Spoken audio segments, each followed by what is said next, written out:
If they say you only have a year to live, do it sober. It'll seem like an eternity. God, grant me the serenity to accept the things I cannot change. Charlie, why don't you tell us what you want to thank God for? 6 months of sobriety? Nothing you want to say? Do I smell like weed? No. I think I smell like weed. You look like you came from a funeral. Mind if I use your bathroom? Hey, go ahead. Let me see those. My mother's oxys. Dad, I'm not gonna listen to you tell me what a drug addict I am. Tough, Dan. Careful, I'm one of your constituents now. You wouldn't want to lose the governor's race by 1 vote. You can either head back to treatment or live on the streets. It's your choice. Charlie, you think your dad's gonna know about any of this when he's elected? No, he's gonna be in Sacramento doing his governor's. Oh, what, you taking their side? Right, you're right. Go shoot up, prove everyone right. Just stick it out for 30 days. Being an outpatient comes with more freedom, but more responsibility. There's still group though, right? Every day. You think he'll stay? He has no choice. Hey, you making a break for it? Friendship during sobriety, not a problem. Romance, however, tends to get in the way. You can look, but you can't touch. When you enter rehab, you get strip searched. And if I had known that that would be the last time that anybody would touch me, I would have tried to enjoy it more. All right, you're done. You were funny, man. You got something. It's not for everybody. It's for you. You know, it would be so great right now. Drink. If you continue to refuse to accept the disease that put you here, you will continue to be a repeat offender. Don't you mean repeat customer? I love him. I love him. I don't love him! No! You've had plenty of choices, Charlie! Rehab or jail, you know, quite a wide selection there. One of us had to keep him safe. For him or for you? I can't stay here anymore, okay? This place, it's like a prison. It's not even close. But don't worry. If you're not dead, you'll probably end up there anyway.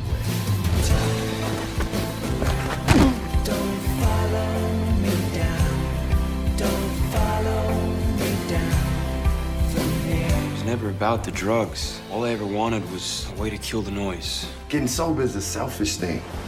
You gotta help yourself first. I know what you're thinking. Who is this kid with the silver spoon in his mouth, and why does he keep cooking heroin in it? Total waste of a good utensil. Guys, thank you so much for being here. Congratulations on this movie. Thank you. From what I've read, it's a very personal story, correct? Yes. I mean, it's based, loosely based. It's not exactly a documentary, but it is loosely based on, you know, things that Nick went through and his relationship to me and his mother. And you can talk a little bit more about it, Nick, if you want. These are like the WWE microphones with the. Do you want to take it up to that level now? I don't know. I've seen a lot of Monday Night Raw, so. Should we just not talk about the movie and just start trash talking each other really loudly with these microphones? We could talk some smack, but I don't know. What was the question?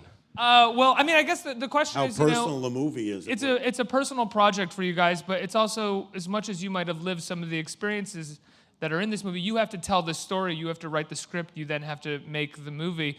How much did you find that you had to sort of compromise what was personal for you and what told a good story and vice versa? The last part you just said is important because it's like you do have to realize that there are some good things from your life and whether or not you want to include them. And I wasn't really that shy about including some of the bad stuff I did because a lot of people do things that are pretty unsavory when they're going through that. But in terms of making it a narrative, of course, it's not my life, but it needs to be constructed into a story. But I think I can relate to it, of course, and I hope other people can relate to it.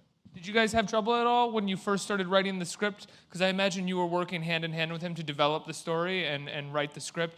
When it came to sort of what to use and what not to use and what parts of your life made a good story and what parts didn't make a great story? Well, yeah, I mean, you know, the thing about a film like this, and it's by far the most personal thing that I've ever done, is that, and you don't set out to have a cathartic experience or you know, this will be therapeutic in some way, but the fact that we were dealing with, you know, things that Nick had gone through and how I had related to it and how his mother had related to it, it forced me to have to see more clearly and understand more deeply what Nick had gone through. And I think it forced him to see things that I had experienced during this process. And it definitely brought us closer together. I mean, you know, it was like over a period of a year. It was intense. It was difficult at times, but it was also the most satisfying creative experience I've ever had. What was the most difficult part about working together for the two of you? I mean, I have trouble working together with my dad on yard work, let alone, you know, a 2-year movie. Well, what kind of yard work do you do? That could be where it lies. You know, I don't like raking, you know. Well, there you go. You got some negatives going in. What did you think? What was the toughest for you? What do you think, Nick? It wasn't very tough. I mean, it was a pretty nice experience for me. I don't really think it was like tough at all. Really? I mean, of course it was a little bit, but. I mean, we did get into fights over things, but ultimately it forced us to make the film better. I mean, you know, we'd get into issues, and I would see, you know, the whole process for me, I can just speak for myself, it did make me understand him a lot more, and I think it made me a better father. Hopefully it did. I don't know, but I think that, and you'll see it in the film, what happens is, you know, if your kid is going through rough times, you know, the parent your main job is to keep your child safe. So I would do anything. I felt at a loss, so I would do anything that, as we say in the film, anybody with a desk and a diploma, I would listen to them, and the whole idea of tough love and you have to be a certain way, and it's not my nature. It's not the way I am built, but I went and did that, you know, and I think that, you know, at the end of the day, I know my child better than an expert does, and I probably should have trusted my own instinct, and that's one of the things I did learn about the whole experience. I think the bonding came not from the story itself, but from the fact that we were working on a movie together, and I could see him in I would think, in the form that he could express himself the best, which is making movies, because he has so much experience. And so seeing that sort of turned me around to be like, okay, I should probably... No, sorry, I'm responding. I should probably shut up and listen to him, because he knows a lot more about this. He knows I don't know anything, so I'll learn whatever he has to teach me. I just think that's such a fascinating thing to say, that like your father, who you would always want to be at his best as your father, may be a type of person who's at his best when he's making movies, and that makes him more understandable or relatable as a father to you, which is so fascinating to me. Yeah, it really clicked for me, because we didn't bond a lot as a kid. Like, he really liked baseball, I liked basketball, and he could watch that with my brother, but baseball. But I just, when I saw him do that, and it was something that I'm interested in, I was like, wow, like, he really knows a lot, and like, it made me feel closer to him and be like, yeah. You're like, wow, my dad's Rob Reiner. I never had thought about it, and then... Yeah, it didn't cross your mind, right? Never. No. Never watched A Few Good Men. Didn't see that one. No. But it's interesting that Nick would talk about it in that way, because, yeah, we did share that experience, but, you know, even though I've had a lot of experience making movies, you know, and I said this to him many, many times, that he was the heart and soul of the film. So when it came to making the film deeper and better, I would have to really defer to him. I mean, even though I have had all this experience in making films, the core of this film, I really had to look to him. I relied on him for giving it the honesty and the truth that it has. Did you work with him on set? Were you on set for the majority of the shooting? Mm-hmm. I was on set with him. Yeah. No, sorry, go ahead. I have no idea what I was going to say. No, he was there every day. I mean, we would, you know, we worked for a year before, you know, helping craft the script, and then doing the whole shooting, and then post-production, he would come in the cutting room. I mean, we went through it together, there's no question. I have to ask, you know, you said it's the most personal project that you've ever been a part of, and I think when people watch an hour-and-a-half movie, they can sort of feel the personal aspect from the filmmakers, or that it's a personal project. But as a filmmaker, as you said, it takes a year, it takes 2 years. There are certain objective things that you have to do as a filmmaker that completely remove the personal, and most of filmmaking can be that part of the job. How do you remain personally attached to the project? How do you maintain that sort of little personal spot in your brain when there are so many decisions and so many things you have to do on a day-to-day basis in a project like this that are not personal? Well, I mean, you do have the craft of being a filmmaker, so you do, there are certain grammatic, you know, there's certain film grammar that you're going to use to tell a story, but I could never get away from the fact that it's personal because we're doing it together. You know, every time I look over, that's my son, there's my boy. And so that never goes away, no matter, you know, whatever craft I have, you know, it's always there. Nick, how involved were you with the casting and everything? I mean, this kid is amazing in the film. He's an incredible lead. I've never seen him. People know Nick Robinson. He was given good. Yeah, he's a really good actor. I mean, he was in that Kings this summer, and he's in Jurassic World. He's a great actor, and Nick was there for all the casting.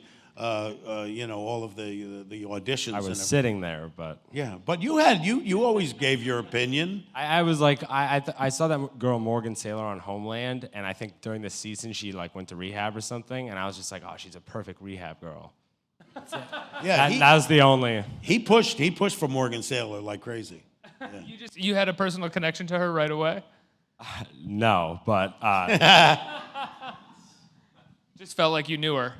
felt like I knew her from some land. Yeah.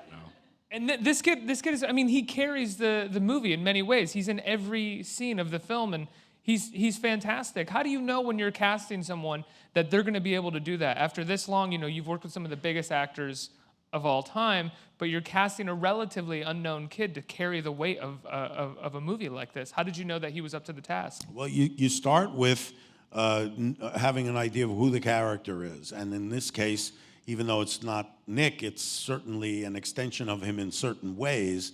I have that in the back of my head. I'm looking at an actor, and I want to see if he has the qualities, some of the qualities that I see in Nick in terms of, you know, his honesty and his depth and the way he plays things. And then, to be honest with you, you know, he auditions, and in the case of Nick Robinson, he auditioned with the guy that plays his friend in the movie, Devin Bostic, who plays Adam. And they clicked immediately. It was like as if they had known each other for forever. And I said, ooh, that's what it needs to be. It needs to feel like that. Right.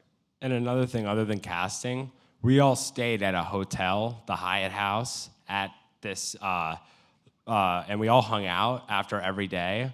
And that kid, when he first showed up, he had like a book about junkies. He had like watched some YouTube, and he started asking me questions about it, and I would try to fill him in as best as possible. But since the writing was done by us and Matt, he kind of got our sensibilities. So did Devin, from just hanging out with us, try to help him with that in that sense. Yeah, absolutely. The father in this is a former Hollywood actor, now turned politician. So he's got one foot in Hollywood and one foot in politics. This seems like as this character, as Charlie was an extension of Nick, this seems like this character could be an extension of you, Rob. As you sort of. Well, that was the idea. That was the idea that I wanted to portray a character that was somewhat like me. I mean, it's not exactly like me because. Hopefully, I'm not that big an asshole, but we wanted to have an antagonist, and we wanted to have there to be conflict between the father and son, and the fact that Carrie Elwes, who was in Princess Bride, did this part, I felt really good because I had kept in touch with him over the years and always looked for something to do with him, and I just felt comfortable that I could put the essence of me in his hands, and so that was a good thing, but. I do have a foot in politics, and I do, and I was an actor and all that. So we tried to make it as close to what we went through as possible. But it is a fiction. I mean, it is a fiction. Well, I guess my question is, as a person who is a director and a producer, I mean, Castle Rock Entertainment, I don't know if people know, created Seinfeld, and it just in absolute classics of our generation. There, yeah, I was hoping you would do that. Did you find that? Did you find at a time when Nick needed you that you were also maybe really busy with a movie that you were working on? Because making movies, making TV shows does take a lot of work, be it on the set, reading the scripts, or just dealing with the business behind the scenes. That's a better question to ask Nick, because I don't know if I was as available as I might have been. But that's something that you could answer. I mean. What was the question? Sorry. He wanted to know if being involved in show business and all that took me away from you to any degree that No. Well, that's good. That's good to hear. That's good to know. Yeah. How would you say this film differs from the past dramatic works that you've done? I mean, I think this one is definitely much more dramatic than most of your work, except for maybe like A Few Good Men or a couple of. Oh, there's a lot of humor in this though too. I mean, there's a lot of big laughs in it, and I always felt like if you're going to do anything even that remotely mirrors the life experience, it's going to be funny and it's going to be tragic. I mean, there's some very dark moments in the film, but there's some also really, really funny moments. So the only thing for me, and I always tried to, even in Misery, there's laughs. You know, I always try to find ways of getting humor in it. The thing that's different for this is that it's closer to the bone than any of the other films I've done. So is Misery closer to the bone? Closer to the bone, but in a different way. Yeah. You brought me there. I couldn't help. I know. As soon as you said there were laughs in Misery, the ankle immediately appeared in my mind. The big and I laugh. laughed. Yeah. When she breaks his ankle, a laugh, riot. Is it not that you would ever want to not have comedy in any of your projects, but having grown up in the comedy world, is it difficult for you to not have comedy, to not sort of be obsessed with comedians and stand-up and joke telling? Well, I mean, it's in my blood. I mean, it's the way I view life. I mean, I'm not, the way my father is. I mean, he's more of a pure comedian. Nick was saying that the film that he likes best of the ones I did was Stand By Me. And, that makes me feel good because that film was the first film that really reflected my personality more than anything I've done. It has a moodiness and a melancholy to it, but it also has laughs and there's fun to it. So that's more my personality. So I always see funny things and also sad things. I try to blend the two if I can. Nick, what about you? How often do you find yourself having the same sort of comic tenor as your father? Well, I try to be funny whenever I can, but I don't really know. I don't know what that meant. Well, when you're working on this script, did you feel like you had to sort of inject humor, or did you sort of find the humor organically? No, there's so much funny stuff that happens in rehab, and a lot of funny people. Like, it's tragic and all, but the people that are there are not going to want you to throw them a pity party. They're going to want you to laugh at the situation and make light of it. There's a great scene in it, in the movie when you see it, where the main character, Charlie, is gotten bathroom detail, and he's having to clean the bathroom, and he's with his friend there, and they're working, the two guys in rehab, and they're cleaning the bathroom, and there's a dialogue between the two of them that's hysterical, and it's actually a conversation that Nick had with somebody that he encountered in, and so they put it right in the script. Yeah, the confusion in that scene is very real, and I sort of got a sense when I watched it, like, this is a real conversation. Yeah. I can tell that this conversation This actually happened to Nick, somewhere. and he couldn't figure out what the heck. I mean, for those of you who haven't seen it, I don't want to give it too much of away, but it's about a guy who gets sexual favors and also scores dope. And it's a who's on first with heroin and hookers. And the other guy can't figure out, well, what is the guy who's giving you the favors? He's also giving you the dope. What is he getting out of this? And he couldn't figure it out, so it's pretty funny. Rob, I have to ask, as we said that you're an actor and a director who's also had one foot in politics. After Indiana last night and Kasich this morning, how are you feeling coming to the end of this year's Republican primary and Democratic primary? Well, it's probably the most bizarre political cycle I've ever experienced in my life. But I do believe that if America has any sense of anything, we will reject Donald Trump, and we will, because I was saying this today, I said this earlier today, that the only reason anybody pays any attention to this guy is because he's famous. Because if you took just a person, any person, and you had them say some of the things that he says all the time, ban Muslims, Latinos, they're all rapists, and throw 12 million of them out, the way he talks about women, the way he says, we'll bring back torture or give nuclear weapons to South Korea and Japan. I mean, everything he says if it was not a famous person, it would be some crazy crackpot in a park standing on a soapbox that you would walk by. You know, the end is near. Yeah, thanks. And you'd walk by. The mere fact that he's famous and the mere fact that the media is willing to give him all the time because he brings ratings. We are living in a reality-based world right now, the Kardashianization of America and all that. Then you have a guy who they're going to make money. They're going to make money, and that's what they do. And reporters are interested in getting access. So I urge reporters to do their due diligence, pin this guy down, make him, own the things he's saying. Can you imagine for just a second, there's a bunch of people from the KKK or white supremacist groups who are signing on to your campaign, and you don't say, I don't want these people part of my legions. I don't want them with me. These are hate mongers. These are racists. These are people who are the worst part of humanity. They're coming onto my... But no, he doesn't do that. He welcomes them with open arms. So we cannot have a person like this. It's very, very dangerous.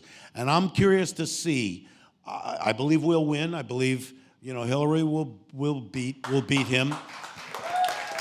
But if she doesn't win in a landslide, and if she doesn't win in a way that shows where that narrow racist streak is in America, then I think it's a very sad day. Because we know that racism hasn't gone away. It's there. But this man has given voice to it. And so we're going to find very carefully how many people really have those feelings and really espouse those things. And because I'm telling you, if you're going with a guy like that, he's a xenophobic, he's a racist, and he's a misogynist, and he's a liar. And so we just hopefully have to defeat him in a big, big way. Absolutely. Minor follow-up to that, just because I got you started and now you're kind of getting me started. I'm sorry. Yeah. But do you fear that he's already the Republican candidate, do you fear that the mainstream media, for lack of a better term, will essentially, by default, almost legitimize his views just by how much they have to cover him, how much power he then has, and how much access to his power the media will want? So that they're going to have to cover him. There's no question about it. He is the Republican nominee. They'll have to cover him, but there's ways of covering somebody. If you watch what Chris Matthews did to him when he talked about abortion, and Chris Matthews kept going until he pinned him down and got him to say. Now, he's trying to backtrack on that, but I don't care. Whatever he says, it's up to the media to pin him down and make him admit that he wants to ban all Muslims from the country. That's an insanity. That's an absolute insanity. Or that he wants to take 12 million Latinos and kick them out of the country. That's crazy talk. It's crazy talk. And the media is going to have to pin him down, not just let him get away with it, not just think, oh, it's good for ratings. Because I heard even Steve Kornacki, who I respect, he's one of the guys on MSNBC. He even said, boy, can you imagine the ratings they're going to be when the first debate between Hillary and Trump? And I said, this is not about ratings. This is about somebody who is leading the free world. Who is going to lead the free world? And who's going to represent America around the world? That's what this is about. It's not about ratings or a show. This is not a show business thing. And it's very scary because I'm older than most of the people in this room. But I'll tell you, when 60 Minutes started in the late 60s, they started making money. CBS News realized, ooh, there's a profit center here. News can make money. There's profit to be made here. That started the very slippery slope of having this line blurred between show business and news. News is news. People's lives are at risk. When the mainstream media drinks the Kool-Aid on Iraq and they just publish whatever is coming out of an administration and saying there's weapons of mass destruction, there's aluminum tubes, there's yellow cake and all this stuff, people wind up dead. People wind up dead. So we have to be very vigilant and hope that the press will maintain its independence, because that's the only way that we have a vital democracy and having an informed public. Otherwise, the people are just going to go, hey, it's a class, it's a class election. I like him. I like Donald Trump. He's the best one in the class. I mean, come on. I mean, we're not talking about this. This is about an actual leader of a country, and people's lives will be at stake. Love Rob Reiner. Thank you. I'm going to turn it over to the audience for some questions, questions regarding the film. Rob, thanks for being an American hero. To add to that, Donald Trump can suck it, yo.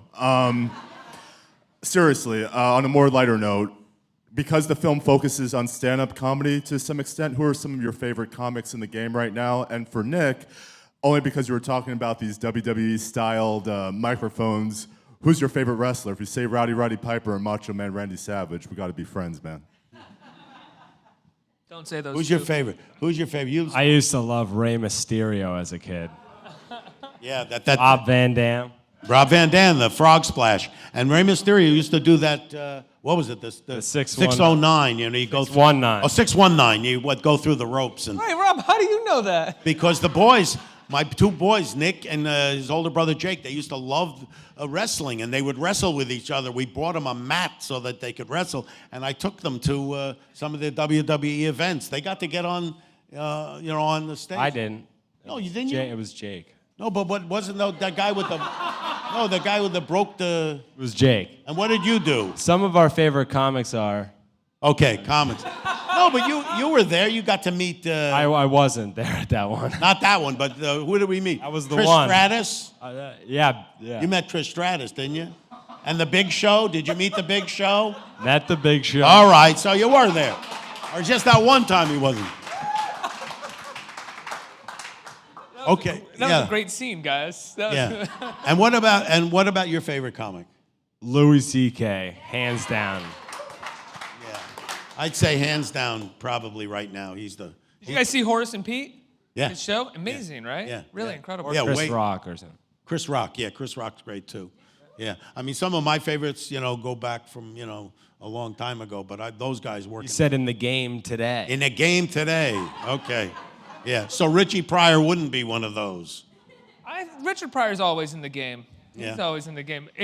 Who would you say your greatest comic influence is at this point in your life? If you can look back and My say, greatest comic influence? That is the comedy influence that I can see in all of my work, just sort of poking its head out every now and then. Well, I would say initially, I don't know if it is so much now, but initially, oddly enough, was Sid Caesar. Even though my father was on Sid Caesar, it was more Sid Caesar. I was kind of drawn to his style of performing. I mean, it was very raw and real, and I just thought he was the greatest sketch comedian that ever lived. Absolutely. Next question. Hey, Nick, thanks for sharing your story. It's really brave. So, and not to discredit your work on movies, but there are so many jobs on sets, and I mean, I didn't even know how many jobs there were at AOL. So what's next for Nick? Were there any jobs or careers that being on set opened up to you? Nothing's popped up yet, but we'll see. Are you writing another project? Are you still writing? I'm writing a project right now with actually two people that are in the movie who are childhood friends from when I was like 5, so. Wait, who in the movie are childhood friends in the film? You've never seen them before, but have you seen it? I've seen the movie, yeah. Oh, one of them is the kid, Dylan, who's known for, that. We're allowed to talk about it? No. Yeah, Pleasuring He himself. masturbates. And then Frequently. that was one of the kids. And then the other kid is the one in the bathroom scene. Oh, right, telling the story? Oh, So those two guys. Yeah, the first guy's named Joey Brooks, and he was in the movie The Big Short. He had a very small Yeah, part he in The looked Big familiar Short. to me. Yeah, and then the other kid is a kid named Zach Grant, who's a terrific actor. Great. Next question. Yes, I'm directing this at Rob. I'm a little bit older than the audience, but I come from an Irish background. We have a lot of alcoholics. And so I've always talked to my daughters about our history and worried about them, becoming alcoholics. And I wonder, did you have a conversation with your son or any of your children about your family history, the genetics, addiction, and all of that, or did you just kind of brush over that? And then I'm also curious what birth order Nick is in. I'm a middle child. Yeah, he's a middle child. We have 3 Yeah, he has an older brother and a younger sister. Well, my feeling has always been that whether it's alcohol or drugs or gambling or sex, whatever the thing it is that you are doing to excess is usually based on self-medication, because there's some issues that you have that you're trying to ease the pain of. And so we certainly talk about it in those terms, and trying to understand why somebody is the way he is and why that person feels the need to make yourself feel better at some point or other. We do talk about it that way. I don't have any history in terms of, there's a string of alcoholics or a string of, drug abusers or anything like that. String of problems, though. No, definitely a string of problems, that's for sure. We definitely have our neuroses that gets passed from generation to generation, and we do talk about that stuff. Guys, I have to let you go. Congratulations on the movie. It's really fantastic. Really brave writing on Thank your part. When can people see it? When can people see the film? It starts Friday, May 6th. It'll be here at the Union Square, and go see it. It'll spread after that. Thank you so much, guys. It's an honor to have you. All right, thank you.